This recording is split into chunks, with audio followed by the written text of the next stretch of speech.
Hari ini gue kedatangan tetangga yang sangat spesial. Datang jauh-jauh dari Riau dan ini dia Ustadz Abdul Somad. Ternyata sejak dari dalam kandungan, beliau sudah didoakan dan dipersiapkan untuk menjadi pelayan Tuhan. Akan tetapi, sebagai seorang ustadz, tidak luput dari badai yang menimpanya. Di sini, UAS akan bercerita tentang tahun 2019 dan bagaimana dia bisa bertahan melewati cobaan hidup yang sangat berat yang dialaminya. Inilah dia kisah tetangga kita.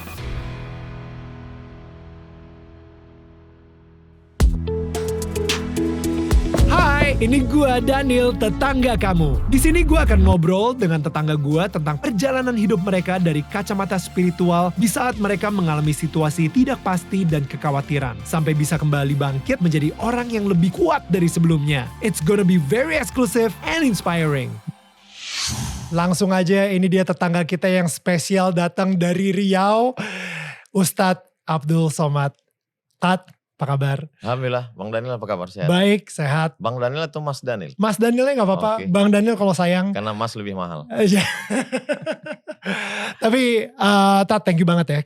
Karena saya tahu waktunya Ustadz juga terbatas, tapi di Jakarta ini tetap mau menemui saya loh. Itu kehormatan banget buat saya di sini. Welcome, makasih kembali. Karena dalam Islam diajarkan kalau kamu diundang wajib datang. Oh gitu? Wajib datang. Jadi andai pun tidak bisa, tetap kita balas dengan baik. Kita katakan, mohon maaf Bang Daniel, kami ada gini-gini, waktu gak tepat. Tapi ternyata pertemuan kita sudah tertulis dalam kebaikan, insya Allah. Iya, luar biasa sekali. Tat, jadi saya penasaran gitu ya. Jujur sekarang ini saya untuk melakukan riset ini gitu ya, untuk ngobrol sama seorang UAS gitu. Saya banyak nontonin khotbahnya, dakwahnya dan lain-lain gitu. Secara prinsip saya ngerasa secara majority apa tentang spiritualitasnya Ustadz dengan yang diajarkan tentang cinta Tuhan dan lain-lain, itu setuju. Secara mayoritas saya sangat setuju gitu tentang let go, surrender atau berserah sama Allah segala kayak gitu. Nah, dan saya ngelihat emang bener sih atas dasar dari cintanya Allah sendiri. Nah, jadi saya penasaran tentang momen ketika pertama kali Ustadz merasakan secara nyata cinta yang dari Tuhan, cinta yang datangnya dari Tuhan gitu.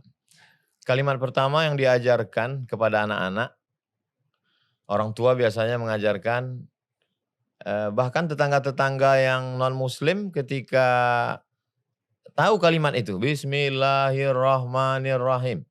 In the name of Allah, most gracious, most merciful. Jadi yang pertama kali disentuhnya adalah yang maha kasih dan sayang. Jadi ketika dasarnya itu adalah kasih dan sayang, maka ingin menyelamatkan orang supaya tidak mabuk, supaya tidak pakai narkoba, supaya tidak zina, supaya tidak jahat. Jadi kesan pertamanya itu adalah sayang.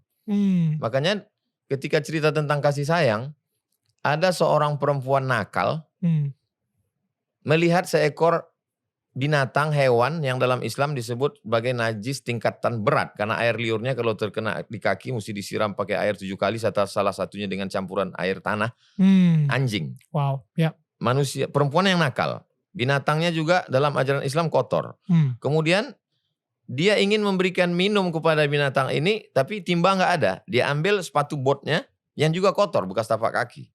Dia ambil air, dia berikan minum. Lalu kemudian Nabi Muhammad SAW, peace be upon him, Allah mengasihinya, kata Nabi, Tuhan mengampuni dosa-dosanya. Padahal 3 yang kotor, kenapa bisa? Sahabat heran, kenapa? Karena kata Nabi menjawab, fi kulli kabidin ratbin sadaqah. Dalam setiap hati yang ada rasa kasih sayang, maka ada nilai kebaikan. It's beautiful. Jadi ketika hati itu terbuka karena kasih sayang, maka di sana ada menyebarkan kebaikan. Dan kalau kita lihat penggunaan katanya di situ 2. Bismillahirrahmanirrahim. Rahman sayang juga, Rahim sayang juga. Terjemahan Indonesianya sering disebutkan dengan nama Tuhan yang maha pengasih lagi maha penyayang. Banyak bahwa ayah-ayah, ibu-ibu ketika ditanya, apa sih beda kasih dengan sayang? Kalau kasih ya kasih, kalau sayang ya sayang.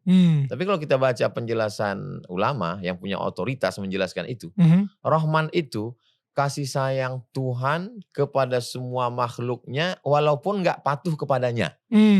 Makanya jangan heran kalau pecandu narkoba, pezina, peminum, pemabuk, kok masih bisa bernafas? Kok masih bisa hidup? Karena Tuhan punya sayang yang universal. Wow. Tapi ada sayang yang satu lagi dalam bentuk kata rahim. Artinya sayang yang lebih spesial, yang khusus. Hanya orang-orang yang sudah melembutkan hatinya berbuat baik.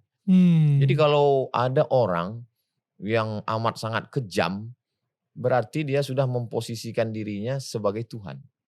Wow, ya. Sementara kita kan adalah hamba Tuhan. Betul. Yang menebarkan kasih sayang. Betul. Mungkin demikian Bang. Tapi gini, Ustadz, maksudnya gini, Ustadz sendiri itu besarnya di Riau, besarnya di mana? Saya lahir di Sumatera Utara. Sumatera Utara ya? Ada sebuah kampung, nama kampungnya Silau Laut. Posisinya sekarang di Sumatera Utara. Dari Medan sekitar 180 km. Dulu itu ayah seorang petani. Ayah saya tinggal di kampung. Kampung ini dibuka oleh seorang ulama bernama Syekh Abdurrahman. Syekh Abdurrahman ini pulang belajar dari Makkah. Lalu kemudian waktu itu kita belum Negara Kesatuan Republik Indonesia, masih Kesultanan Melayu Asahan, sekarang menjadi Kabupaten Asahan. Wow. Tanjung Balai Asahan. Lalu kemudian Sultan mengatakan, ambillah tanah ini untuk engkau, wahai Syekh Abdurrahman. Lalu kampung itulah tempat dia beranak pinak. Lalu kemudian saya generasi yang keempat.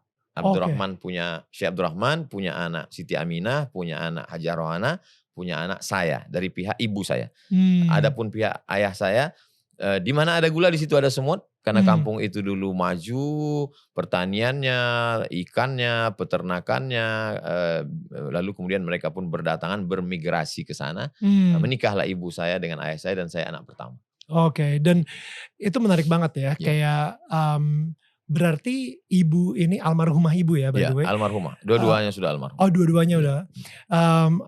Berarti dia mempunyai keturunan Syekh, tapi jatuh cinta sama seorang petani. Di kampung itu kita tidak mengenal sistem kasta kerajaan, semuanya sama. Walaupun kampung itu dibuka oleh kakek buyut saya, moyang saya. Wow. Dan akhirnya muncullah seorang Abdul Somad. Saya anak pertama dan adik saya nomor 2. Gimana masa kecilnya seorang Abdul Somad sendiri seperti apa? Saya masa kecil bersama dengan sahabat-sahabat tinggal di kampung. Kemudian seperti biasa kami mandi ke sungai. Jadi kalau hari ini saya diajak berdakwah ke kampung, mandi sungai, lalu mandi di air terjun, lalu kemudian ada naik sepeda, makan durian. Saya ditanya, Ustadz ini masa kecil saya kembali ke masa lalu. Serius, masih suka mandi di sungai sekarang? Sekarang kita baru kembali dari dalam hutan, kita masuk ke pedalaman, dan memang setiap setahun kita ada 2 kali jadwal masuk ke pedalaman untuk menyampaikan dakwah, untuk menyampaikan rasa kasih sayang. Awalnya berbagi beras, kemudian bangun masjid, untuk sekolah anak yatim, duafa, fakir miskin, tetap masuk ke dalam. Tetap mandi di sungai, tetap cek air terjunnya. That's amazing. Jadi emang benar-benar sepertinya kampung tersebut itu merupakan sebuah apa ya, masa kecil yang alami banget ya. Alami. Bukan kota besar seperti sekarang ini gitu. Bukan, dari ibu kota kabupaten sekitar 20 km dari kisaran. Itu apakah di situ pun juga sebenarnya Islamnya udah kuat? Karena Syekh Abdurrahman ini seorang tokoh agama, belajar di kota Makkah. Waktu itu kiblat ilmu pengetahuan, yang belajar ke Mesir, ke Al-Azhar bisa dihitung. Kebanyakan waktu itu mereka belajar Islam ke Makkah. Dan beliau salah seorang ulama, belajar di Makkah, lalu kemudian mengembangkan Islam, bangun sekolah. Jadi suasana di kampung agamis, religi. Tapi semua agama ada di sana. Nah, jadi ketika kemarin saya bertanya, kalau mau cari foto kenangan-kenangan tentang Syekh Abdurrahman di mana ya? Saya tanya sepupu saya. Kata dia, kau bisa pergi ke kisaran, ada satu keluarga Tionghoa sahabat beliau dulu yang masih banyak menyimpan kenang-kenangan. Oh, jadi beliau bersahabat. Iya. Dan di satu kampung itu ada satu komunitas suku Batak non-Muslim, Kristen, Katolik dan Protestan. Jadi walaupun kampung itu dibangun oleh seorang ulama, Tapi dia terbuka, semua suku Banjar, ada kampung Banjar, ada orang Jawa, berbagai macam suku dan agama. Oh wow. Kami berteman bersahabat. Bahkan di salah satu khotbahnya Ustadz sendiri bilang ada Atyong. Atyong itu teman kelas 2 SD-nya. Kawan SD. Berarti emang saya jadi ngebayangin sih, berarti di kampung tersebut emang benar-benar beragam banget ya. Beragam. Saya juga ngelihat gitu bahwa sering lah kalau misalnya Ustadz ngomong di khotbah itu tentang pacaran lah, putus hati, putus cinta dan lain-lain gitu. Saya malah mikirnya, wah gila nih Ustadz nih kayaknya pengalamannya banyak banget nih soal cinta nih. Itu jadi saya makin penasaran gitu. Maksudnya benar-benar masa mudanya seorang WAS itu seperti apa sih kalau misalnya dari bukan soal cintanya gitu, tapi lebih ke pernah nggak sih kalau misalnya di daerah kampung tersebut senakal-nakalnya itu senakal seperti apa, atau gimana sampai akhirnya kayak Tuhan lah yang dengan kasih sayangnya menyentuh hati seorang Abdul Somad sampai akhirnya ini panggilan kamu untuk menjadi seorang ustadz kayak gitu. Nakalnya kita dulu kan tidak seperti nakal anak sekarang. Kalau kita baca itu gimana anak SD bisa memperkosa, mohon maaf, anak TK. Itu kan karena faktor ekstern yang luar biasa dari medsos. Ya. Dari tontonan, dari macam-macam. Ya. Kalau kita dulu kan nakal-nakal paling lambat pulang karena pergi ke kolam tetangga lagi nguras ikan misalnya. Nanti orang tua minta maaf, mohon maaf tadi anak kami nguras kolam karena ngambil ikan lagi musim kemarau. Atau main layang-layang, nabrak tanaman orang. Paling nakalnya kan cuma begitu. Nah, jadi nakalnya itu masih ada batas-batasan. Adapun tentang apakah saya dari nakal lalu hati saya disentuh oleh Allah menjadi orang baik. Saya ketika ibu saya mengandung, cerita ibu saya, ibu dalam keadaan sakit keras. Lalu kemudian ibu datang ke pamannya. Yang membuka kampung itu Syekh Abdurrahman. Syekh Abdurrahman punya anak laki-laki namanya Syekh Muhammad Ali. Lalu kata ibu saya sakit ini, gimana? Kata Syekh Muhammad Ali, tolong baca ayat ini. Ibu saya baca saja ayat Quran itu, dia tidak ngerti artinya. Setelah saya sekolah, baru dia tanya, apa makna ayat ini? Apa bunyinya? Idz qalat imra'atu Imran rabbi inni nazartu laka ma fi batni. Oh, ayat ini bercerita tentang Maryam, Bunda Maria. Bahwa ketika dia sedang, dia punya ibu, nama ibunya Hana. Ketika Hana ini menikah dengan suaminya Imran, ada satu surat dalam Al-Quran namanya, yang pertama Al-Fatihah, yang kedua Al-Baqarah, yang ketiga Al-Imran, keluarga Imran. Aku bernazar, nanti kalau aku punya anak, aku akan jadikan anakku ini sebagai servant of God, pelayan Tuhan. Wow. Dia tidak akan bertani, dia tidak akan beternak, dia tidak akan menjadi pegawai kerajaan, dia hanya menjadi pelayan Tuhan. Lalu kemudian ketika anak itu lahir, falamma wada'atha qalat inni wada'tuha unsa. Ternyata anak yang lahir ini perempuan. Sedangkan waktu itu yang layak menjadi pelayan Tuhan adalah laki-laki. Wa inni samaituha Maryam. Aku menamakannya Maryam. Lalu apa korelasi ayat ini dibaca oleh seorang ibu yang hamil sedang sakit? Lalu saya kaitkan, oh ternyata ayat ini amat sangat bagus dibaca oleh seorang ibu yang sedang mengandung anak. Karena korelasinya Hannah mengandung seorang anak yang lama dirindukan, nanti anak ini akan terjaga, terpelihara. Itulah dia Maryam. Jadi ketika ayat itu dibaca oleh ibu saya, berarti ibu saya secara tidak langsung sedang berdoa, nanti anakku ini kalau lahir dia akan menjadi pelayan Tuhan. Iya. Tapi dan ini terlihat karena jadi pelayan Tuhan banget. Iya. Itu dari bacaan yang diberikan oleh Syekh Muhammad Ali. Lalu kemudian ibu saya melapor ke ayahnya.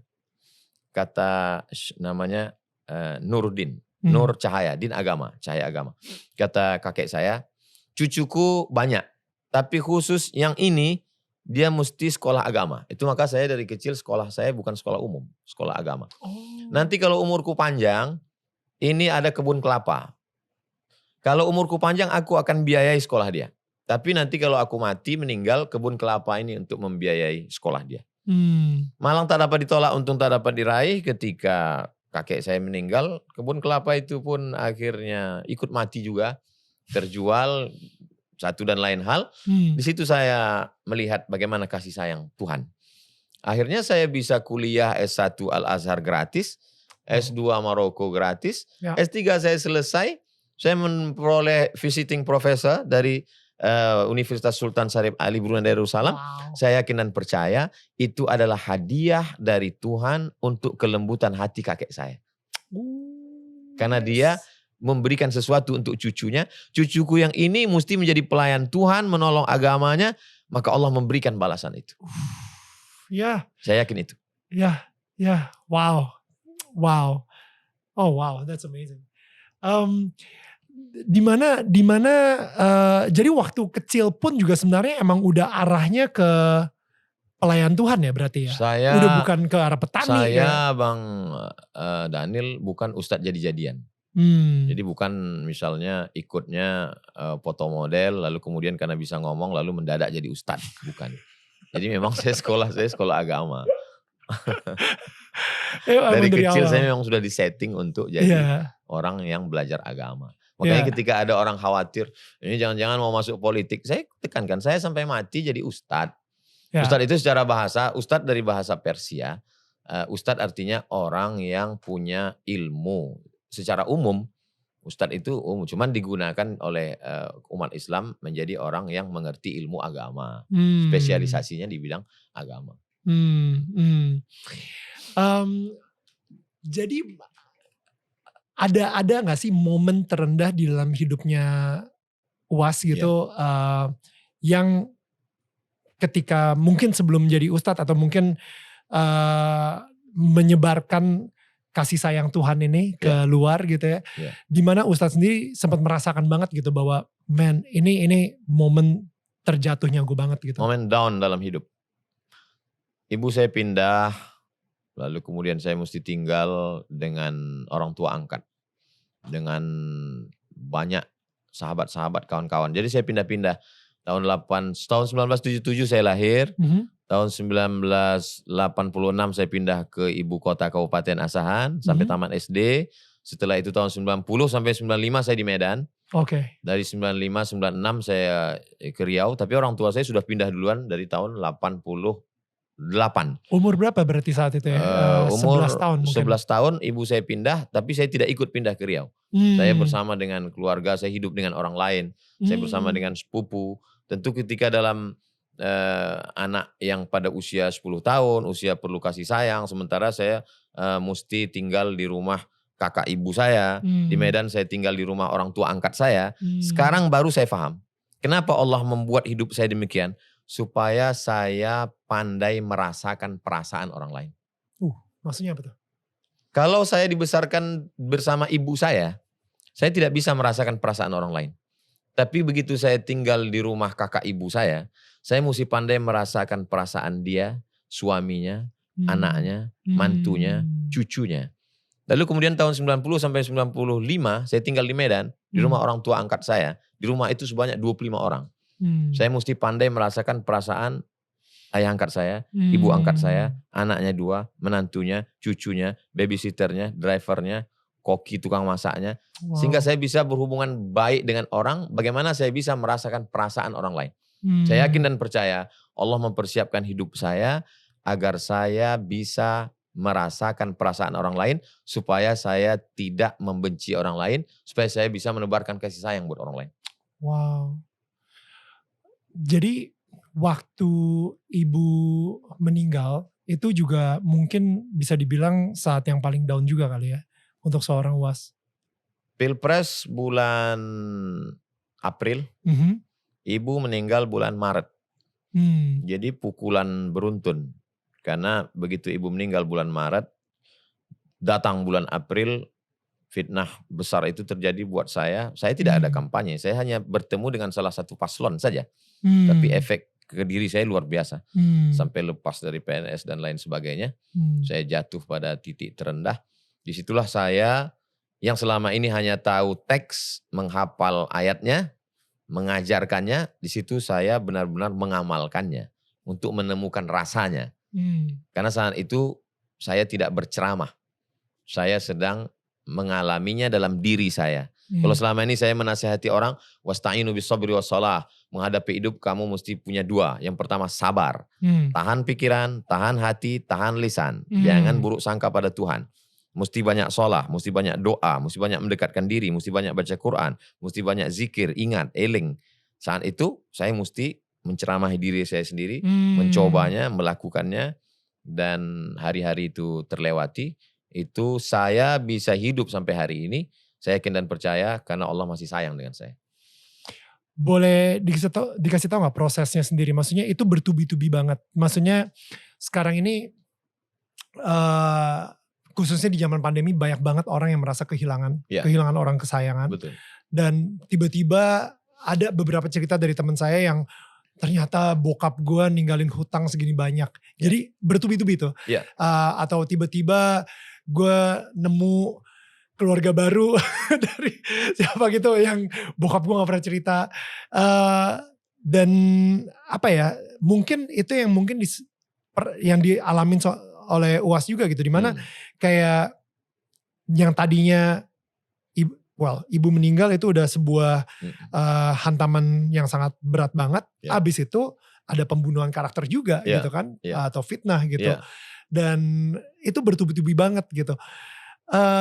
Boleh ceritain prosesnya ketika ya tadi ya kayak Ustadz bilang bisa terus bertahan sampai hari ini hidup dan masih waras gak gila karena apa aja harus ngelewatin apa aja. I know kayaknya mungkin ini kan cerita 2019 gitu dan itu mungkin 6 bulan tapi kita coba kompres dalam 5 menit gitu misalnya. Kehilangan itu kata orang nanti dengan berjalannya waktu akan sembuh. Ya. Itu bagi orang yang tidak merasa kehilangan. Dia hanya membaca teori tentang kehilangan. Sebenarnya sembuh itu tidak akan pernah ada bagi orang kehilangan. Tapi Allah akan mengganti dengan sesuatu yang lain. Jadi kalau ada kehilangan ibu, mungkin dia akan tergantikan dengan ketika dia punya anak. Kasih sayang lagi. Ada kasih sayang ibu yang hilang, digantikan oleh kasih sayang. Jadi apa yang saya lakukan adalah meneruskan semua yang pernah dilakukan ibu saya dulu. Dengan melakukan yang dia lakukan itu, walaupun dia sudah tidak ada, saya merasakan dia seperti ada. Dulu dia kalau saya pulang, dia selalu cerita, itu ada pembantu si Anu, masak di sana, jalan kaki. Saya sudah nangkap nih, 5 menit dia ngomong, 2 menit saya udah nangkap. Oh maksudnya tolong belikan sepeda untuk ngasih dia. Dia kasihan, cuman dia ngomongnya nggak to the point. Tadi aku jalan-jalan ke belakang ada orang nyewa rumah, dia tinggal suaminya nggak ada, udah 3 bulan nggak bayar. Saya langsung aja tuh, berapa 1 bulan itu berapa nih kasih. Jadi apa yang saya lakukan setelah itu, saya buat yayasan wakaf Hajah Rohana. Lalu kemudian saya buat seperti yang dia lakukan dulu. Dia selalu masukkan beras dalam plastik, dia bagikan. Jadi ketika saya melakukan itu, ada suatu kekuatan. Saya yakin dan percaya, mungkin karena doa orang yang mendapatkan beras, dibayarkan uang sekolah, dibayarkan listrik, sudah dari sejak meninggal sampai sekarang terus berlanjut, 300 paket dalam 1 bulan, sembako dan lain sebagainya, biaya anak sekolah. Saya yakin dan percaya, kekuatan kasih sayang dia yang saya teruskan menguatkan hati saya. Allah menurunkan kasih sayang sehingga saya menjadi kuat. Kekuatan itu adalah kekuatan kasih sayang. Karena ada juga kalau kita tonton film-film barat itu kekuatannya kan dari kebencian dan balas dendam. Betul. Karena masa kecilnya disakiti atau karena pernah dilecehkan lalu membalasnya. Betul. Tidak, bukan begitu yang saya temukan dalam ajaran ibu saya. Tapi lebih pada kasih sayang. Jadi sampai hari ini saya yakin dia sedang menanti saya. Kalau saya mati kami akan ketemu. Jadi kematian itu bukan sesuatu yang menakutkan. Kematian itu sesuatu yang dinantikan. Karena akan ada pertemuan dengan orang yang tersayang. Tapi sementara itu datang, kita tebarkan ini kasih sayang kepada kawan-kawan, kepada sahabat-sahabat, kepada orang yang kurang beruntung. Sampai hari ini itu yang kami lakukan. Wow. Dan sampai akhirnya bikin yayasan tersebut. Buat sekolah. Ustadz, kalau gitu bawa proposal kemana-mana? Enggak. Sampai hari ini anak-anak tetap bisa makan. Terus uangnya dari mana? Dari YouTube. Channel Ustadz Abdul Somad Official. Subscribe, like, share, and comment. Semuanya masuk untuk makan. Ya subscribe lah ya semua ya untuk yang DMN ya. Nanti kalau Bang Daniel datang kita jalan-jalan ke Riau. Boleh. Ini saya tadi udah ngobrol pas lagi ini untuk mampir ke Riau. Nah let's talk about 2019 gitu. Nah 2019 itu emang sih saya ngelihat viral banget sih. Jujur nih Tat, saya bukan orang yang pembaca media. Saya bukan orang, wah ini abis itu saya langsung ngeliat kayak media ini, saya cek Google dan lain-lain. Saya bukan tipe orang yang seperti itu. Bahkan tahun 2019 ketika ada orang yang bilang bahwa, nih men, Ustadz Abdul Somad bilang ada jin kafir di salib Yesus gitu kan. Itu saya nggak persu. Saya benar-benar kayak, ya udahlah hak-haknya dia aja, kalau misalnya dia mau ngomong apa terserah gitu.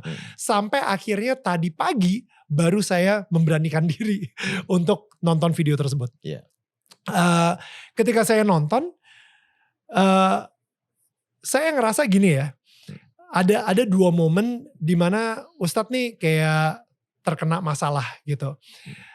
Dan 2 momen tersebut adalah ketika Ustadz lagi menjawab pertanyaan dari orang. Bukan dari dakwahnya atau bukan dari khotbahnya. Bukan tablik akbar di tengah lapang stadion, Betul. di depan orang banyak di televisi. Betul. Tapi pertanyaan menjawab pada kajian subuh, bukan tema utama. Betul. Kajian tertutup, hanya kaum muslimin di dalam masjid subuh. Betul. Dan itu lalu kemudian saya pun tidak ingat rekaman itu, mungkin sekitar 2015 atau 2016.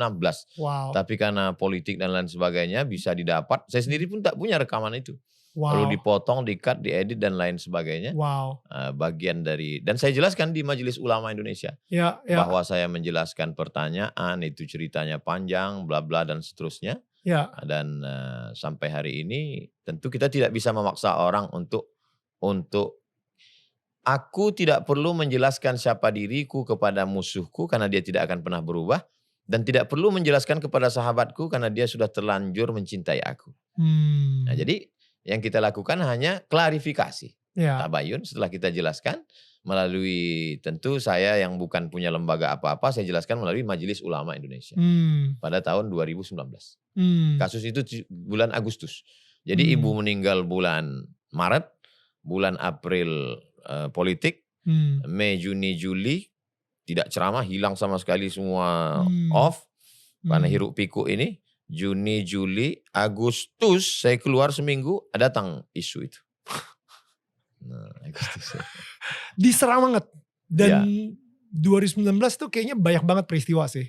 Yang saya lihat itu kayak tekanan tuh benar-benar kayak bertubi-tubi datangnya. Betul. Gitu ya. Maret, April, Mei, Juni, Juli, Agustus. 6 bulan itu sesuatu yang luar biasa. Tapi hikmahnya di situ saya menyelesaikan disertasi S3 saya. Karena tidak ada, semuanya off, semua saya bilang tim, saya mau fokus nulis. Jadi kerja saya waktu itu nulis, masuk waktu azan, sholat, makan, nulis, sholat, makan. Oke.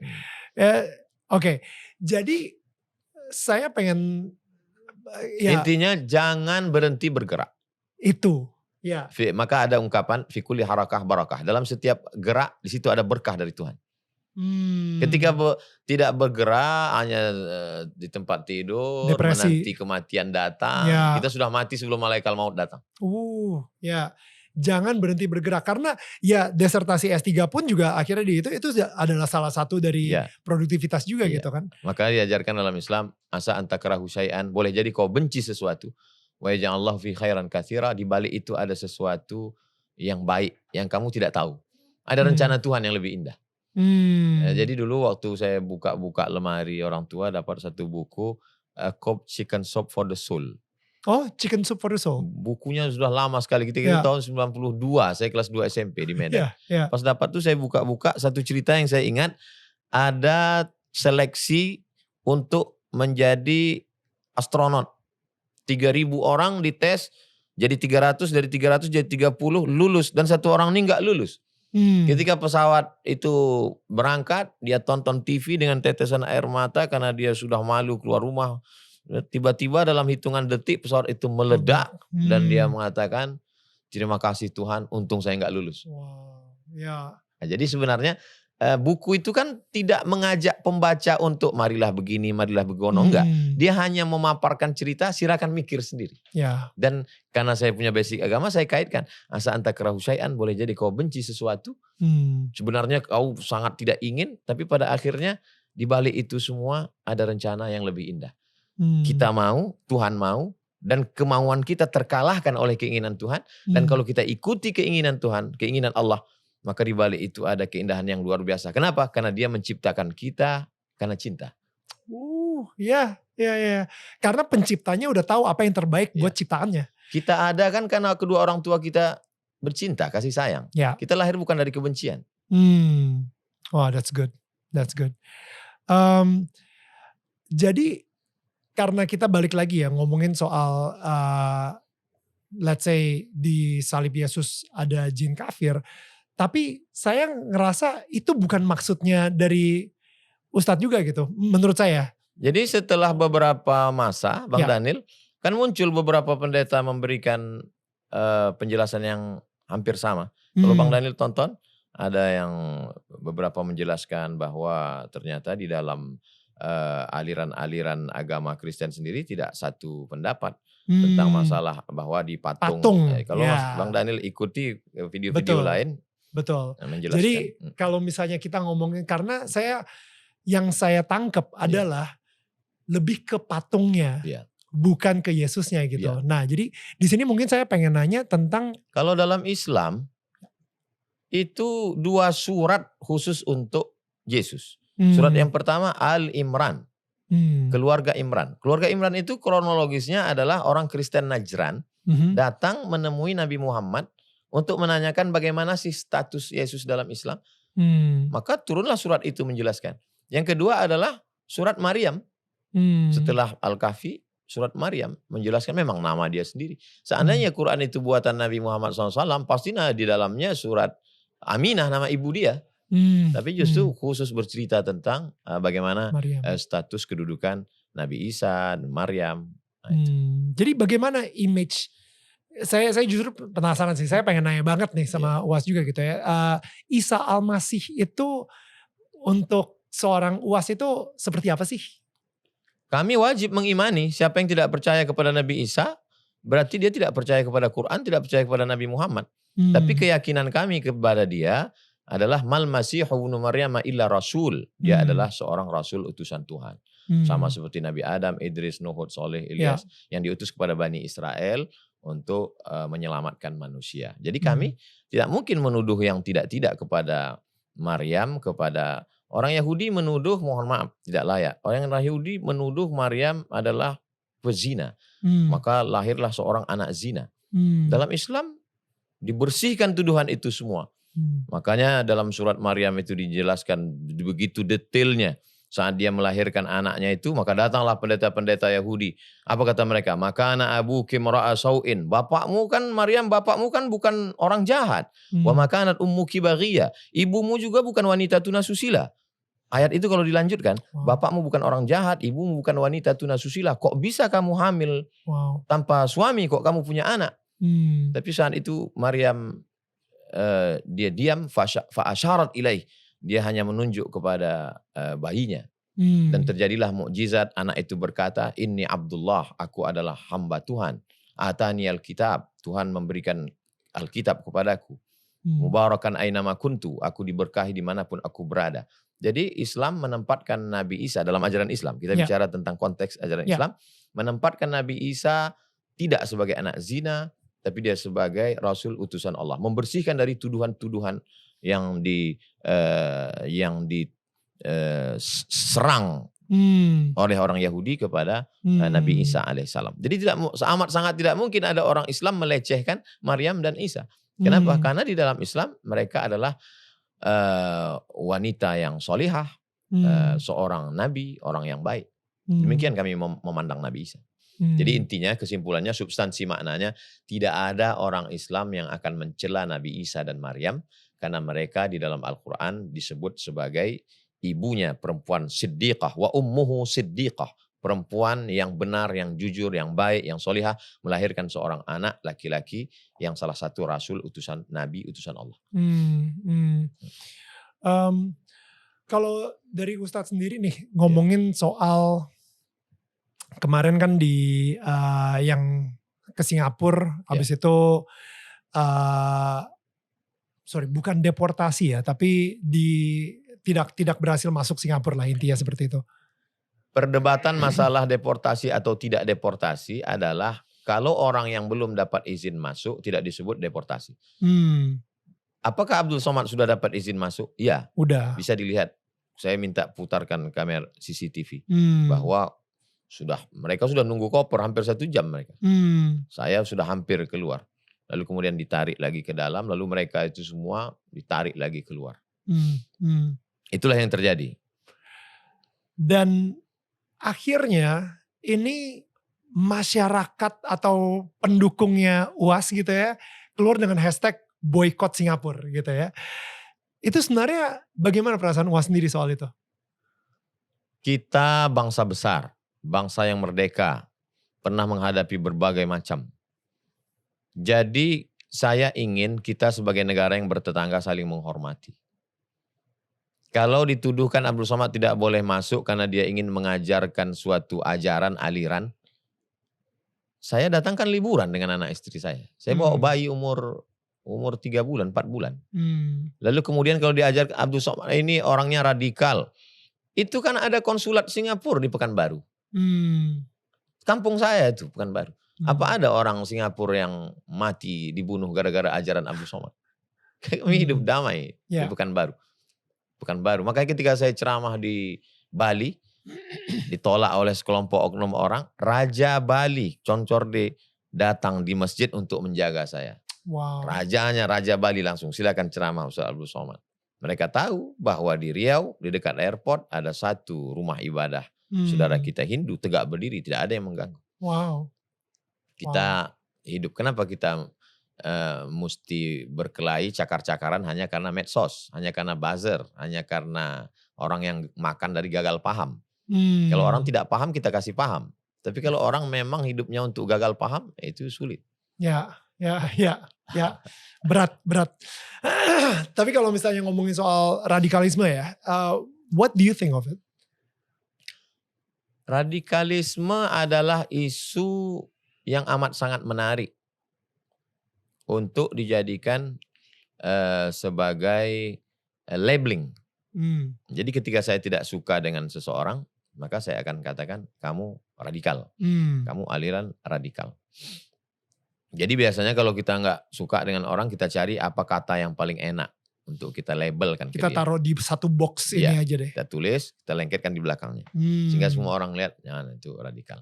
Tapi orang lupa, bad news, good news. Berita yang tidak baik itu iklan gratis. Nah. Ustaz Somad, nanti kita di Jakarta, kita insya Allah ngobrol dengan Bang Daniel. Saya nggak lihat internet, saya langsung sembahyang MTV. Oh Bang Daniel MTV dulu. Oh iya, oh yang juri Idol. Host Idol. Iya. Cuman pas ketemu kaget, kok nggak tua-tua. Ya, ini muda radikal ya kalau ini. Radikal bebas. Radikal bebas. Ya, jadi labeling itu emang kayaknya ya pembunuhan karakter sih pastinya. Tapi pandangan Ustadz sendiri soal radikalisme gitu ya, karena kan tadi kayak dibilang wah ini ekstremisnya makanya nggak boleh masuk Singapura gitu. Tapi sebenarnya pemikiran UAS sendiri soal itu gimana? Setiap agama, setiap aliran ada kelompok ekstrimnya. Setuju. Kajilah semua. Setuju. Dari mulai ekstrim Hindu, ekstrim Kristen, ekstrim Buddha ekstrim. Setuju. Kalau kita mau baca. Tapi apakah kita bisa sweeping? Hanya karena satu digigit semut lalu kita bakar itu satu pohon, semua semut salah. Kita tidak adil. Gimana letak rasa kasih sayang kita? Kita mesti pilih-pilih. Lalu, apakah Abdul Somad itu radikal, mengajarkan kekerasan, siapa yang tidak sekeyakinan dia pancung kepalanya? Ya kajilah. Tontonlah videonya dari A sampai Z. Jangan tonton potongan-potongan. Lalu kemudian datangi kampungnya. Lihat siapa saja teman dia. Dia pernah gak bertetangga dengan non-muslim? Pernah tak dia dengan... Dalam perjalanan ke sini, WA masuk. Mat, tolong kirim abang bingkisan. Masa cuman abangku aja yang dapat? Non-muslim, tetangga kecil saya, sahabat saya. Karena saya dapat kain sarung tuh unik, warnanya warna tentara. Kalau saya pakai sholat kan nanti dilihat jangka orang saya tentara. Saya kasih ke tetangga saya. Makin ekstremis. Dia memang cocok, tegap, gagah. Yeah. Itu sangat sesuai. Dia cerita ke adiknya, aku dapat nih. Masa kau nggak dapat? Mat, kau nggak ngasih aku? Dalam perjalanan tadi, berapa lama nggak kontak. Mungkin dia connect. Ini nanti dia mau Somad mau dialog dengan Bang Daniel. Batin. Allah menggerakkan hati. Jadi emang benar, maksudnya di setiap agama itu pasti ada aliran yang ekstremis, dan kita nggak bisa pukul rata semuanya. Dan saya sendiri juga itu dia ya, kenapa ini dan by the way, kalau misalnya kalian di sini belum pernah nonton subscribe untuk channel YouTube-nya UAS gitu ya, really do it. Apalagi kalau misalnya lu emang suka mendengar tentang kasih sayang Tuhan dalam hidup seseorang dan bagaimana kita selalu berpegang sama Tuhan gitu, berpegang sama Allah gitu. Karena setiap kali saya dengar itu saya ada sesuatu yang saya dapetin baru lagi gitu. Saya hari ini saya maraton nih dengerin kajiannya Ustadz tuh sampai 4 atau 5 kali maraton, dan semuanya sama. Sekarang kita duduk bersama dan kita bukan dari aliran ekstrim.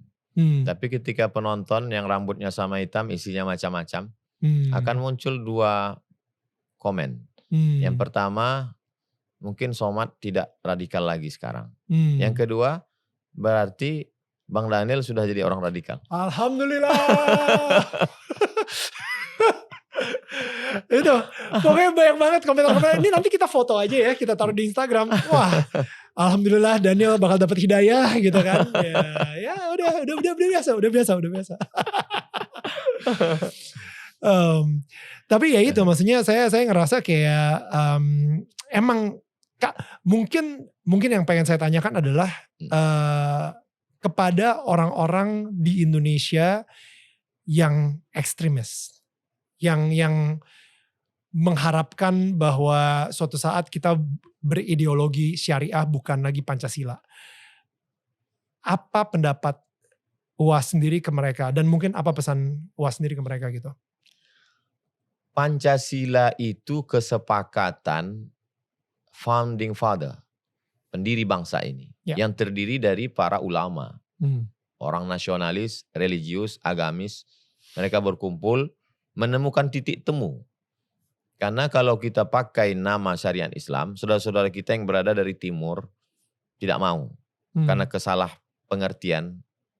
Waktu itu kan tidak seperti zaman sekarang, dengan 1 kali podcast selesai.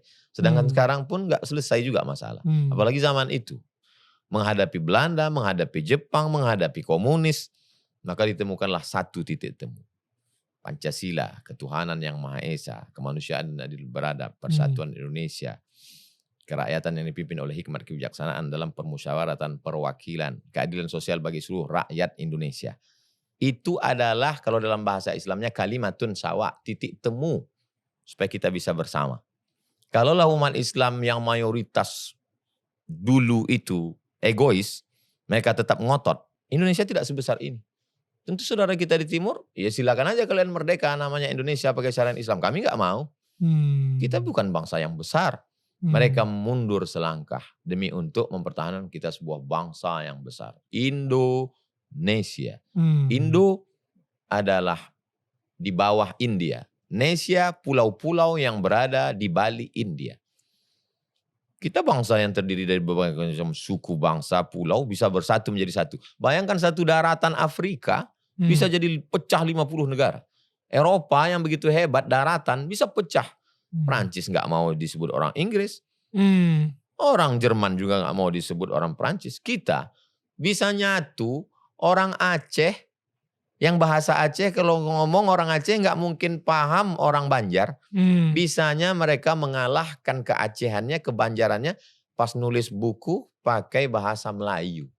Orang bahasa Melayu yang dipakai. Hari ini kalau kita mempertahankan keegoan kita gak ketemu Bang. Justru kita pakai bahasa Inggris. Tapi kita pakai bahasa yang ada produk di kita, bahasa Melayu. Jadi kebersamaan, keberaneka-ragaman kita ini adalah sesuatu kekuatan yang luar biasa kalau kita jaga. Jadi yang sudah dijaga oleh ulama dulu, kenapa mesti kita rusak sekarang? Siapa kita? Emang kita lebih soleh dari mereka? Emang kita lebih alim dari Hadratus Syekh Hasyim Asy'ari, Kiai Haji Ahmad Dahlan, para ulama-ulama dulu? Mereka itu ibadahnya luar biasa, ilmunya luar biasa. Mereka tetap bisa menjaga kebersamaan, kedamaian. Apa yang melatari belakang itu semua? Kasih sayang. Wa ma arsalnaka illa rahmatan. Aku utus engkau ya Muhammad rahmat, menjadi kasih sayang. Lil alamin. Tidak dibilang kamu kasih sayang hanya untuk manusia saja, kamu kasih sayang hanya untuk muslim saja. Enggak. Lil alamin, untuk semesta alam. Semesta alam dapat kasih sayangnya. Makanya kalau ada orang rajin sholat, rajin puasa, motong pohon kayu, bakar hutan. Saya sampai hari ini Bang Daniel, belum pernah ikut sholat minta hujan. Kenapa? Karena kalau acara sholat minta hujan, yang bakar hutan itu kan ikut sholat. Wow. Dia yang bakar, dia yang ngundang. Saya nggak mau. Pas ditanya Ustaz kok nggak mau? Ini orang yang bakar. Dalam Islam itu bukan cuma berkasih sayang sama tetangga. Man qata'a sidratan, siapa yang memotong sebatang pohon, sawaballahu ra'sahu finnar, kepalanya akan disungkurkan ke dalam api neraka. Satu pohon. Bagaimana kalau 2-3 hektar, 1000 hektar ditebang? Sekarang anak cucu kita nggak tahu lagi mana itu pohon surga yang kalau dibakar harum semerbak gaharu. Jadi kalau dasarnya adalah kasih sayang, dia tidak akan menghancurkan. Menghancurkan pohon aja nggak boleh, apalagi menghancurkan manusia, negara. Kita jaga pupuk kasih sayang. Semoga podcast biar bicara dialog kita dari sudut yang berbeda ini memupuk kasih sayang. Bahwa nanti setelah ini imbasnya Bang Daniel jadi Fiji radikal, itu berarti efek netizen. Netizen lebih kejam dari Ibu Tiri. Iya. Dan untuk dari ini sendiri ya, sekarang ini di setiap agama juga sih, bukan cuman di setiap agama, itu ada agama yang benar-benar, ada umat-umatnya yang ngerasain kasih sayang, sama ada umat-umatnya yang ngelakuin ritualnya karena takut dihukum. Jadi fear based sama love based, gitu. Saya ngerasa jujur kayak dulu saya itu lebih ke fear based dulu, sampai akhirnya suatu kejadian sama saya sempat kehilangan suara dan kehilangan identitas, depresi. Akhirnya saya mulai menjadi orang yang spiritual dan menjadi love based. Sekarang ini saya ngerasa karena cinta kasih Tuhan kepada saya, akhirnya saya melakukan ritual-ritual tersebut sebagai ucapan syukur dan terima kasih. Nah, tapi yang fear based, yang ngelakuin segala macam ritual atau hal karena ketakutan, itu banyak banget yang efeknya jadi gak baik sih. Dia kayak mulai menghakimi orang-orang sekitarnya dia mulai nakut-nakutin, dia mulai kayak I don't know, kayak sangat gak toleransi malahan gitu. Dan saya ngerasa kadang-kadang ekstremis ini lahirnya justru dari fear based. Padahal Islam ini adalah agama full of peace gitu, agama damai gitu kan. Islam diambil dari kata salam. Salam itu peace, damai, kedamaian. Dan ini bukan kebetulan sih.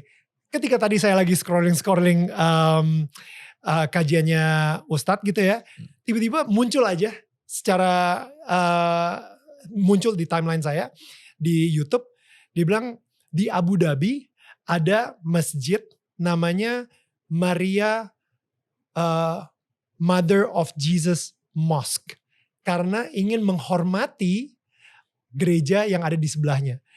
And I thought like, wow, this is amazing. Dan ini menurut saya sangat toleran banget gitu, sangat peace, like effort untuk peace-nya itu ada gitu. Nah, bagaimana sih cara supaya seseorang dari yang tadinya ketakutan akan hukuman dari Tuhan, akhirnya bisa berpindah ke mengerti apa kasih sayang dari Tuhan gitu ke dia. Kalau kamu nggak sholat masuk neraka. Kalau kamu minum khamar masuk neraka. Kalau kamu mau masuk surga berarti kamu mesti banyak baca Quran. Itu tidak salah bagi pemula. Toh kita juga dulu diajarkan orang tua kan begitu. Nanti kalau kamu juara kamu dapat hadiah ini. Kalau kamu nggak naik kelas subsidi silang putus. Pemula. Tapi setelah kita dewasa kita tidak lagi melihat itu. Semua kita berikan kepada orang tua, kenapa? Cinta. Ambillah ini semua, Mak. Ambillah ini semua. Apa yang mau nih ambillah. Kenapa? Karena aku tidak bisa membalas sekali teriakanmu saat melahirkan aku. Wow. Jadi perlu kedewasaan. Jadi sekarang banyak anak-anak yang terjebak di tubuh orang dewasa. Betul. Cara berpikirnya, berpikir anak-anak. Tapi dia tubuhnya sudah dewasa. Cara berpikir beragamanya seperti anak-anak tadi. Dan dia belum dewasa. Dan dia terjebak dalam tubuh orang dewasa. Makanya puncak dari dalam hadis. La yudkhilal jannata ahadakum amaluhu. Kamu masuk surga bukan karena amalmu. Lalu kemudian kata Nabi, kamu masuk surga bukan karena amalmu. Lalu kemudian bukan karena ritualmu. Wow. Lalu sahabat bertanya, engkau ya Rasulullah juga masuk surga bukan karena ritualmu? Bukan. Terus kenapa? Illa ayyataghammadani Allahu birahmatih. Aku masuk surga karena kasih sayang Allah. Jadi kalau kita beramal beribadah itu karena kasih sayang Allah, kan beda dengan karena ketakutan. Mohon maaf jangan tersinggung. Mungkin mental kita mental kuli. Kuli ini tidak hina. Karena mereka adalah orang yang tulus ikhlas bekerja. Tapi mental itu kan kalau saya dapat kerja ini saya dapat apa? Terus ini dapat apa? Padahal sebetulnya kalau dikumpul semua ritual kita itu untuk menebus surga Tuhan, surga Allah kan tidak tertebus. Bagaimana mungkin seorang Abdul Somad yang hidup 63 tahun, potong tidur, potong kerja, potong ini, berapa persen dari ritual ibadahnya untuk menebus surga yang kekal selamanya? Kan gak bisa. Terus masuk surga itu kenapa? Karena kasih sayang Allah. Kasih sayangnya yang membuat kita masuk surga. Lalu kenapa? Kalau dia masukkan kita ke surganya karena kasih sayangnya, lalu kenapa kita nggak punya kasih sayang? Makanya ketika Nabi sedang duduk, ada seorang Arab Badui. Orang Arab Badui ini kan keras alamnya, bebatuan, panas. Lalu kemudian Nabi cium cucunya. Hasan dia cium, Husain. Apa kata orang Arab Badui ini? Aku anakku 10 laki-laki 1 pun nggak ada yang kucium. Kasar, temperamen. Kata Nabi, man la yarham la yurham. Siapa yang tidak ada kasih sayang dalam hatinya, maka Tuhan tidak akan menyayanginya. Man irhamu man fil ardi yarhamkum man fis sama. Kalau kita belajar hadis, ada dalam Islam tuh ayat. Bang Daniel ada ayat Quran. Kemudian penjelasan Nabi Muhammad itu namanya hadis. Kalau kita belajar hadis yang pertama dipelajari adalah bunyi hadisnya. Diriwayatkan dari sahabat Nabi namanya Abdullah bin Amr bin As. Saya mendengar hadis ini dari guru saya pertama kali hadis yang dia sampaikan ke saya. Dari Syekh Profesor Dr. Mahmud Said Mamduh. Dia mendengarkan hadis ini pertama kali dari gurunya. Gurunya juga mendengarkan hadis ini pertama kali dari gurunya. Jadi kalau belajar hadis pertama yang dipelajari adalah hadis bukan tentang sholat, bukan tentang puasa, bukan tentang haji. Hadis tentang apa?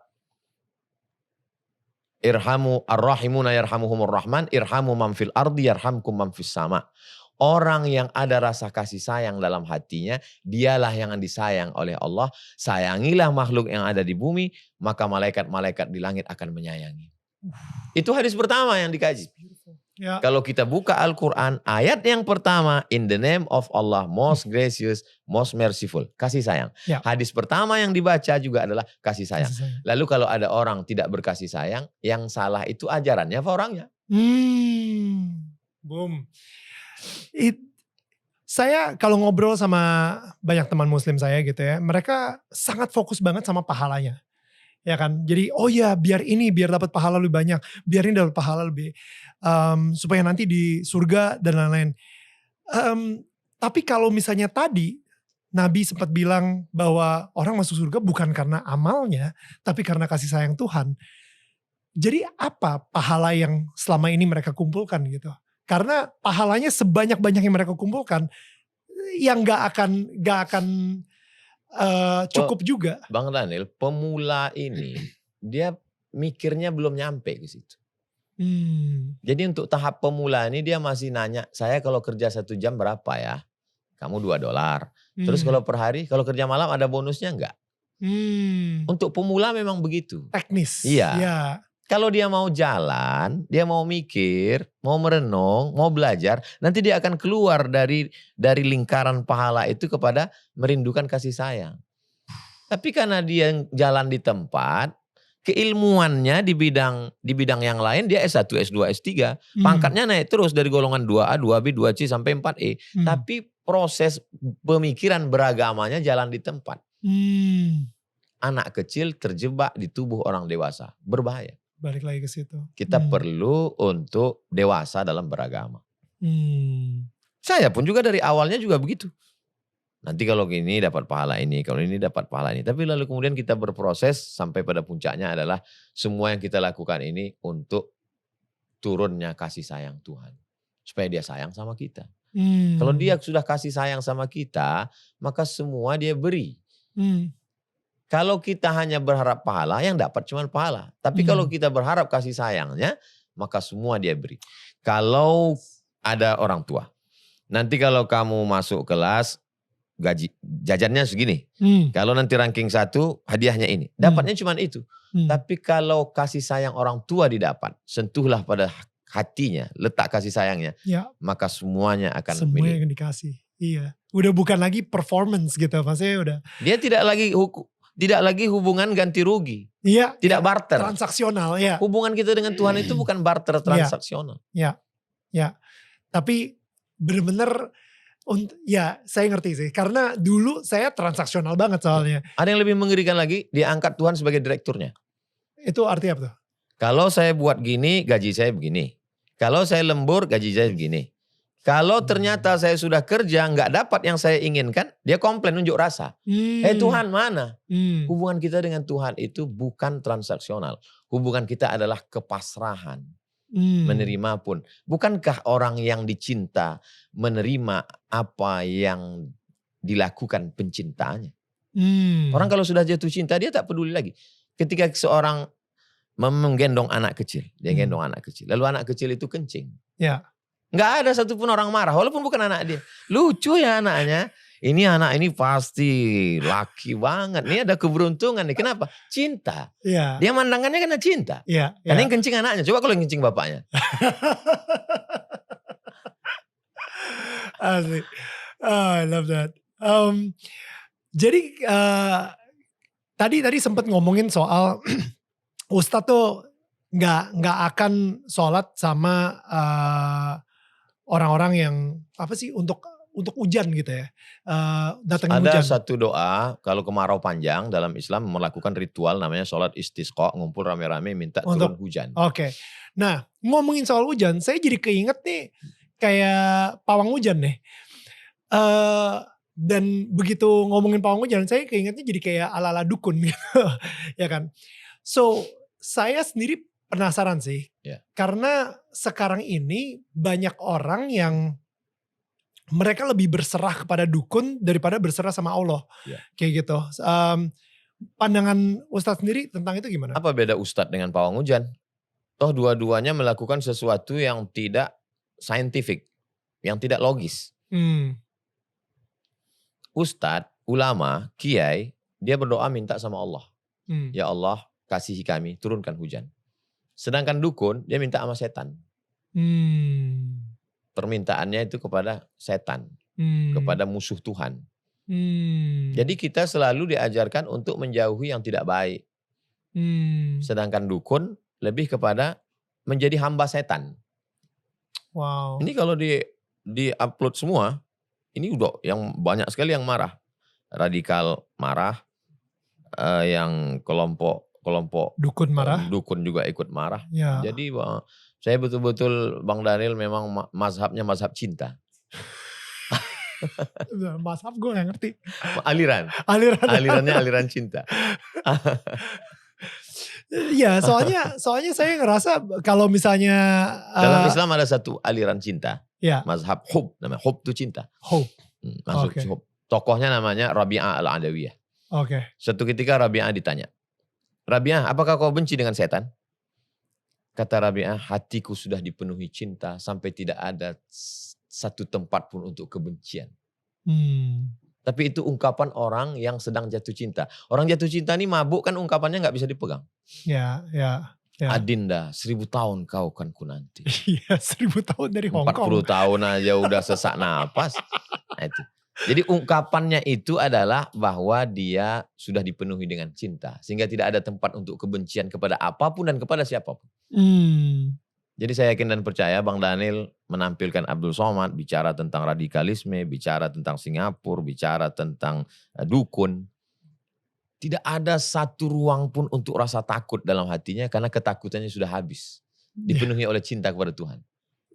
Iya, dan bukannya apa ya, karena saya suka sedih gitu kalau misalnya ngelihat, apalagi sekarang bahasanya apa sih, cinta ditolak dukun bertindak gitu kan. Jadi kayaknya udah biasa banget gitu, dimana orang-orang tuh bukannya berserah sama Allah tapi malah ke dukun gitu, cari shortcut. Pada masa Renaissance abad ke-15, kebangkitan Eropa, karena kekuasaan raja-raja yang begitu hebat, maka muncullah demokrasi. Karena laki-laki begitu super power, maka muncullah gerakan feminisme. Dan orang lupa bahwa di abad 15 di Eropa itu, di antara gerakan Renaissance adalah menangkap dukun-dukun. Semua dukun-dukun itu dibakar. Witches ya. Iya. Jauh sebelum itu, pada masa setelah Nabi Muhammad meninggal, digantikan oleh Abu Bakar Siddiq sebagai pemimpin. Abu Bakar 2 tahun digantikan oleh Umar. Pada masa Umar diadakan razia dukun. Semua dukun ditangkap. Ditangkap, disuruh bertobat. Jadi setelah kira-kira berapa ratus tahun setelah itu, barulah Eropa terinspirasi dengan itu. Kalau kita mau bersih, maka dukun-dukun ini mesti ditangkap. Ini bakal problem sih. Boleh di-cut untuk tidak di-upload. Enggak, gue lebih pikirnya kayak kita bakal dikirim-kirimin apa. Tapi ya itu sih, gue ngerasa kayak ya udahlah kalau misalnya dikirimin, Tuhan gue lebih kuat kok daripada mereka. Keyakinan itulah yang membuat setan tidak masuk. Ya. Dalam dialog setan mengatakan, la atiyannahum min baini aidihim. Aku akan datangi mereka dari depan, wa min khalfihim dari belakang, wa an aimanihim dari kanan, wa an syama'ilihim dari kiri. Semua sisi aku akan datangi mereka. Tapi ada satu yang tidak bisa aku datangi. Siapa dia? Illa ibadaka minhumul mukhlasin. Mereka yang tulus. Mereka yang menyerahkan dirinya kepada Tuhan. Dia tidak dapat celah untuk masuk. Enggak ada akses dia untuk masuk. Amin. Dan itu saya ngerasa kayak itu sih pegangan saya sih. Karena kalau misalnya dengan saya hadap-hadapan sama dukun gitu ya, udah pasti saya kalah. Tapi kalau misalnya saya punya Tuhan yang jauh lebih kuat daripada siapapun gitu, ya udah saya gak perlu takut lagi. Ada sepupu Nabi Muhammad namanya Abdullah. Ayahnya nama Abbas. Abbas dengan ayah Nabi saudara kandung. Jadi mereka sepupu. Kata Nabi, ya gulam, wahai Abdullah, aku ajarkan kau satu kalimat. Lawijtama'atil ummah, seandainya seluruh manusia di dunia ini berkumpul, ala ayyadurruka, ingin membunuhmu, ingin mencelakaimu, ingin menyakitimu, ingin menyantetmu, la yadurruka, mereka tidak akan mampu, illa qad kataballahu alaik, kecuali memang sudah kehendak Tuhan. Walawijtama'u, seandainya mereka berkumpul satu dunia ini, ingin menolongmu, ingin menyelamatkanmu, ingin menyehatkanmu, berkumpul semua dokter ingin menyelamatkanmu, kalau kata Tuhan kau memang sudah masanya mati, maka kau akan mati. Betul. Artinya apa? Kepasrahan, keyakinan akan Tuhan, tidak berbagi kepada yang lain. Yang dalam Islam disebut tidak boleh syirik, mempersekutukan, menduakan Tuhan. Murni, esa, tunggal, tidak berbilang, hanya kepada Dia saja. Makanya Tuhan tidak mau ada hambanya yang menuhankan dukun, menuhankan harta, menuhankan popularitas, menuhankan manusia. Betul. Dia hanya Dia saja, jangan yang lain. Betul. Karena ya itu ya, Tuhan itu Tuhan yang cemburu sih. Itu yang saya percaya juga gitu. Jadi jangan sampai, bahkan kadang-kadang kita bisa bikin anak-anak kita jadi Tuhan kita. Kita memberikan seluruh perhatian dan semuanya ke anak-anak kita sampai kadang-kadang Tuhan tuh kita lupakan gitu. Atau bahkan kalau bagi laki-laki gitu, kerjaan kita atau karir kita yang kita jadikan Tuhan gitu buat kita. Dan itu bikin Tuhan cemburu sih. Mempertuhankan benda. Betul. Betul. Nah, jadi karena kali ini gue agak semi-semi live show gitu ya. Jadi gue membuka forum pertanyaan. Dan jujur ini begitu banyak yang tahu kalau misalnya gue bakal interview sama UAS. Yeah. Banyak banget yang titip pertanyaan juga nih buat UAS gitu. So yang pertama mungkin gue akan tanya dari handphone gue. Dan habis itu yang kedua nanti gue akan minta salah satu dari tim kita. Ini dari timnya Daniel Mananta Network juga yang ngefans sama UAS untuk tanya pertanyaan dia gitu. Oke. Di Al-Quran ada ayat yang menerangkan bahwa laki-laki yang baik untuk perempuan yang baik-baik. Dan begitu pula sebaliknya, laki-laki yang keji untuk perempuan yang keji pula. Itu gimana sih Ustadz maksudnya? At-tayyibuna lit-tayyibat. Laki-laki yang baik untuk perempuan yang baik. Lalu kemudian ketika orang baca ayat ini, dia baca terjemahnya, laki-laki yang baik untuk perempuan yang baik. Lalu kemudian dia merasa aku kan sudah baik, kok istriku gak baik ya? Berarti Al-Quran ini gak benar. Itulah perlunya baca tafsir. Kronologis ayat itu turun gimana? Jadi ceritanya ketika Nabi Muhammad SAW pindah, kalau saya sebut SAW, peace be upon him. Ya. Kasih sayang Tuhan untuk dia. Ketika Nabi Muhammad SAW dan sahabatnya pindah dari kota Makkah ke kota Madinah, beberapa sahabat yang pindah ini mau nikah. Karena gak punya modal baru pindah. Ada sahabat yang mau nikah dengan perempuan, wanita, mohon maaf, WTS. Maka turunlah ayat ini. At-tayyibun lit-tayyibat. Kalau kamu mau nikah, carilah perempuan yang baik. Jangan dengan WTS yang belum tobat. Tapi kalau dia sudah tobat, illa man taba, orang yang bertobat, wa amana, dia memperbaiki imannya, wa amila salihah, dia sudah beramal saleh, berbuat baik, ulaika yubaddilullahu sayyiatihim hasanat. Semua perbuatan dosanya di masa yang lalu sudah diganti Tuhan karena kasih sayangnya dengan kebaikan-kebaikan. Jadi kronologis ayat itu adalah kalau kamu baik, carilah orang yang baik. Karena kamu nanti akan melahirkan anak-anak yang baik. Kalau orang yang baik nikah dengan orang yang baik, lalu orang yang gak baik gimana? Ya orang yang gak baik itu diselamatkan. Diselamatkan dengan dakwah. Dakwah yang selalu digunakan dalam istilah dalam Islam, dakwah. Itu asal kata dakwah itu adalah dakwah dalam kamus bahasa Arab. Dakwah itu artinya ngajak makan. Oke. Ngajak makan. Really? Iya. Dakwah itu artinya ngajak makan. Makanya kalau ada pengajian gak ada makannya, itu gak dakwah. Bukan dakwah. Kalau ngajak makan Bang Daniel, saya ngajak Bang Daniel makan nih. Kira-kira kan bahasanya lembut. Bang Daniel, nanti kita makan ya. Ya. Kan makan. Ini bukan dakwah. Iya. Dakwah itu ngajak makan. Itu. Jadi kalau ada orang yang gak baik, ya diajak jadi baik. Karena niatnya kan bukan kebencian. Kasih sayang. Ingin menyelamatkan. Masa masuk surga sendirian? Ya. Surga itu sepi. Gak ada lo, gak rame. Gak rame gitu. Jadi prinsipnya itu gak egois. Nah itu. Jadi kronologis ayat itu jangan baca terjemahannya. Tapi udah mau baca terjemahan juga udah baik. Cuman kurang baik. Demikian mana. Oke. Nah sekarang kita minta salah satu tim kita. Assalamualaikum warahmatullahi wabarakatuh. Waalaikumsalam. Jazakallah khair Ustaz. Baik. Saya Ihsan dari Fremantle. Ya. Saya ingin menanyakan, saya dari Sumatera Barat, orang Minangkabau. Mungkin kita masih serumpun ya Ustaz ya, walaupun beda suku tapi mungkin masih serumpun. Saya dengan Bang Daniel serumpun juga. Kami dari Yunan. Iya, ada Cina-nya ternyata. Iya. Ustaz ya. Jadi kalau di kampung saya itu ada namanya adat Basandi Syarak Basandi Kitabullah. Artinya adat itu berlandaskan Kitabullah, intinya seperti itu Ustaz. Cuma memang banyak ternyata ajaran yang dari kampung saya itu, adat yang di kampung saya itu justru malah bertentangan dengan yang ada di Al-Quran Ustaz. Yang pertama, ini semuanya syariat ya Ustaz ya, yang ada di dalam Al-Quran, yang termaktub bukan sunnah lagi, bukan hadis atau segala macam. Yang pertama, kita nggak boleh nikah sama sepupu. Di dalam Al-Ahzab kan itu boleh menikahi sepupu. Nah kalau di kampung saya itu anak dari sepupu dari ibu sama-sama ibu itu benar-benar diharamkan seperti yang menikah. Itu yang pertama. Kemudian yang kedua, perempuan itu di kampung saya warisannya kebanyakan Ustaz, nggak sesuai dengan yang ada di dalam An-Nisa 11-12. Yeah. Kemudian yang ketiga, mahar untuk pernikahan. Di kampung saya ada daerah namanya Pariaman Ustaz. Itu perempuan malah yang membayar mahar untuk si lelaki. Dan ini semuanya adat kebiasaan kita di Minangkabau dan yang memang bertolak belakang dengan apa yang dituliskan di dalam Al-Quran itu bagaimana kita menyikapinya. Terima kasih Ustaz. Assalamualaikum warahmatullahi wabarakatuh. Waalaikumsalam warahmatullahi wabarakatuh. Langsung Pak Daniel. Langsung dong. Saya suka juga nih pertanyaan ini karena emang saya dari adat Chinese pun juga banyak banget yang bertentangan dengan hubungan saya dengan Tuhan juga gitu. So this is good. Local wisdom. Budaya lokal yang baik-baik diambil. Yang tidak sejalan dengan ajaran Islam dibuang.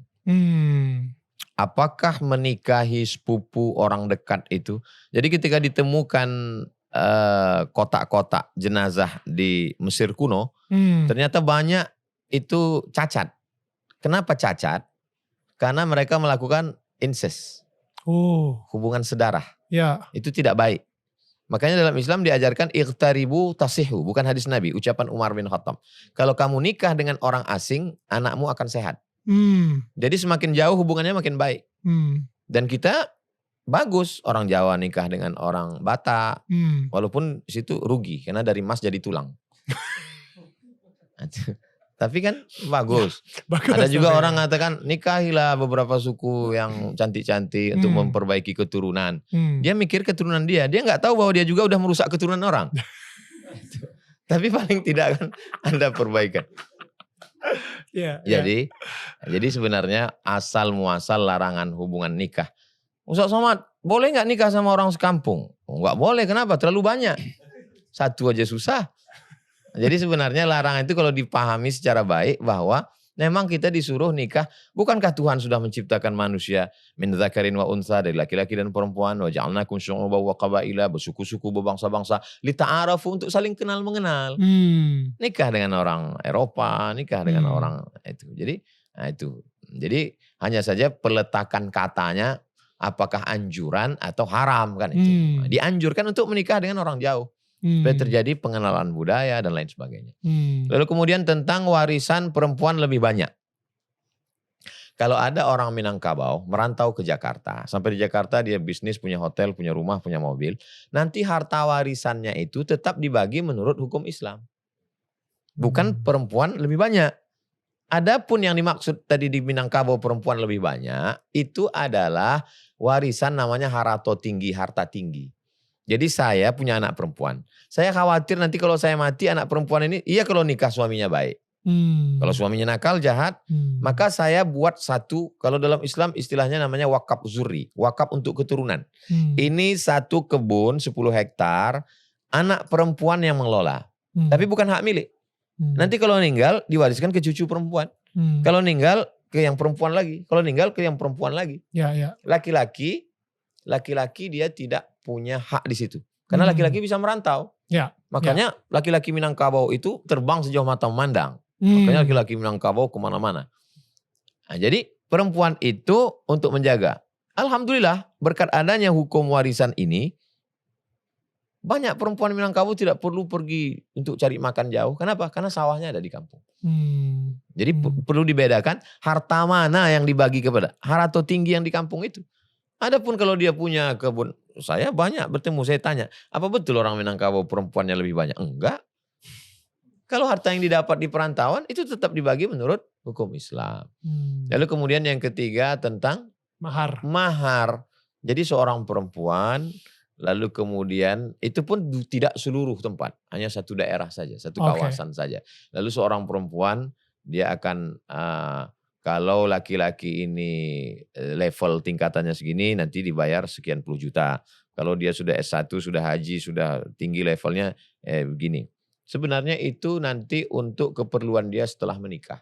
Supaya nanti setelah mereka menikah, kalau laki-laki ini tidak punya, dalam Islam laki-laki itu kan punya 5 kewajiban.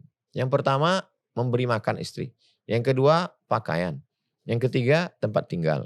Yang keempat pendidikan. Yang kelima perhatian. Kelima-lima kewajiban laki-laki ini materialis. Makanan, uang. Pakaian, uang. Tempat tinggal, uang. Pendidikan, uang. Perhatian kan karena orang sudah makan. Kalau nggak makan gimana mau ngasih perhatian? Uang. Jadi laki-laki, kalau laki-laki itu terbantu dengan itu, kalau dipahami dengan baik, insya Allah cara memerangi jombloan sejati. Amin. Semakin banyak untuk mengentaskan perjombloan. Tapi tentu dengan tidak menekan laki-laki. Kamu saya bayar, tapi nanti kalau kamu pisah dengan saya, kamu pergi tidak membawa apapun. Tentu hubungannya tidak seperti hubungan perusahaan dengan karyawan. Pernikahan ini kan bukan transaksional lagi. Transaksional, tapi kasih sayang. Wa ja'ala bainakum mawaddatan wa rahmah. Dua makhluk yang berbeda dari mulai bentuk fisik dan lain sebagainya. Apa yang mengikat mereka? Dua, mawaddah wa rahmah. Dalam terjemahan Al-Quran, mawaddah disebutnya cinta, rahmah disebutnya kasih sayang. There you go. Cinta dengan kasih sayang sama. Lantas apa makna mawaddah? Mawaddah itu physically. Lebih cantik, lebih ganteng, lebih tinggi, lebih putih. Sedangkan rahmah lebih pada yang bersifat dalam, batin. Mawaddah itu melihat kelebihan. Sedangkan rahmah menutupi segala kekurangan.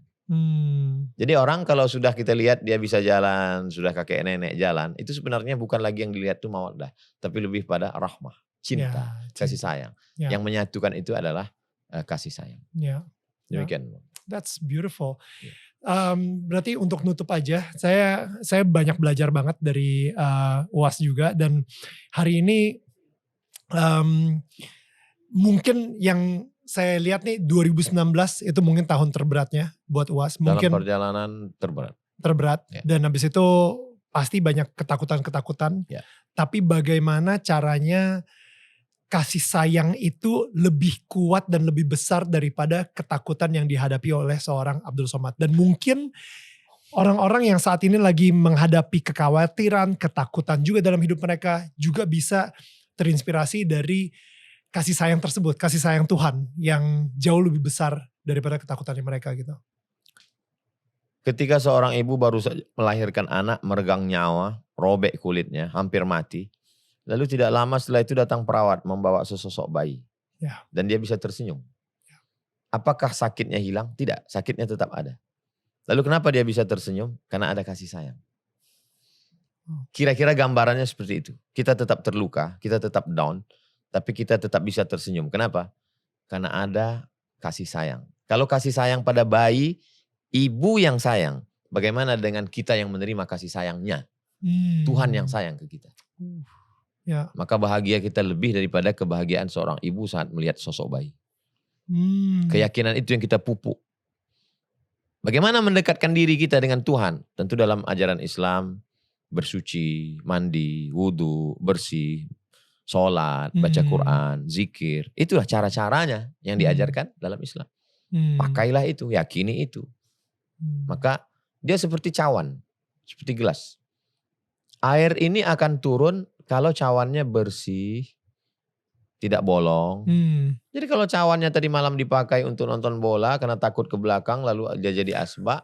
Datang orang pulang dari haji bawa air zam-zam, kita tuang. Air zam-zamnya gak salah, tapi cawannya kotor.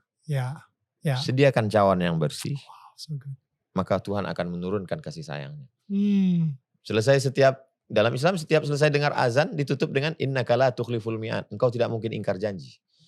Dia berjanji, dia akan menebarkan kasih sayangnya. Kasih sayang Tuhan itu 100. Yang dia turunkan ke bumi cuma 1. Yang 99 dia pegang untuk dia berikan di surga. Gara-gara kasih sayang yang 1 itulah seekor gajah tidak akan menimpa bayinya. Gara-gara kasih sayang yang 1 itulah seekor binatang berbisa tidak akan memakan telurnya. Gara-gara kasih sayang 1 itulah seekor singa tidak akan menerkam anak singa betina. Kenapa? Ada kasih sayang. Lalu kalau binatang yang tidak punya akal hanya insting dia selamat dengan kasih sayangnya. Lalu kenapa kita kehilangan kasih sayang? Berarti kita lebih hina dari binatang. Jangan sampai. Nauzubillah.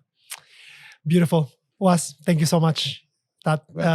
Saya benar-benar belajar banyak banget dan again saya ngerasain banget cinta dari seorang UAS gitu dan ngerasain kasih sayang banget dan saya banyak denger dakwanya pagi ini dan saya yakin pengen dengerin lagi sih dakwah-dakwah yang lain sih yang kajian atau mungkin khotbah juga. because it's so full of love. It's so full of love. Ustadz tuh menggambarkan Tuhan itu bukan Tuhan yang maha penghukum gitu. Tuhan yang adil, iya, emang hukumannya ada, tapi kasih sayangnya jauh lebih besar daripada hukumannya gitu. Karena di dalam ajaran Nabi mengatakan inna rahmati sabaqat ghadabi. Kasih sayangku mendahului hukumanku. Ada hukuman, ada kasih sayang. Ya. Kasih sayangku mendahului hukumanku. Dan itu tercermin banget sih. Ya, ada orang pelaku dosa, dosanya banyak sekali, lalu dia pesankan ke anaknya, ke keluarganya, nanti kalau aku mati, kumpulkan kayu, bakar jenazahku. Kenapa? Karena aku takut bertemu dengan Tuhan. Kata Tuhan, aku sudah ampunkan dosa-dosanya karena ada rasa takut dalam hatinya. Betapa semua kesalahannya diampunkan Tuhan, kenapa? Kasih sayang Tuhan. Masuk surga karena kasih sayangnya. Dia turunkan Nabi karena kasih sayangnya. Dan kita bersama ini pun karena ada setitik kasih sayang. Membuat kita bisa duduk bersama. Walaupun satu ayah, satu ibu, saudara kandung, saudara kembar, satu perut, cuman beda jam lahir. Tapi kalau dicabut kasih sayang dari dalam hatinya, maka disebut dengan la'anan mula'ana. Dia menjadi orang yang terlaknat. Terlaknat bahasa Arab, bahasa kitanya laknat jauh dari kasih sayang Tuhan. Ya. Mudah-mudahan kita diselamatkan dalam kasih sayang. Amin. Thank you. Dan kepada semua tetangga kita, thank you so much udah nonton episode ini. Dan ini episode yang spesial banget buat gua, to be honest. And mudah-mudahan kalian sendiri kalau misalnya tadi ada momen-momen yang kalian suka banget, ada kata-kata dari UAS yang kena banget di hati kalian, please share ke kita, share di Instagram @danielmananta_network atau di Instagramnya UAS juga. Dan jangan lupa untuk subscribe, follow, like, kayaknya lebih cepat Oke, ke Ustadz Abdul Somad Official gitu kan. Karena again, gue merasakan banget sih kasih sayang yang tadi, kasih sayang Tuhan yang tadi Ustadz juga sempat ngomongin juga gitu. So yeah, it's a really good recommendation. Guys, thank you so much. Tetangga saling menyangga bukan menyanggah. See you next week.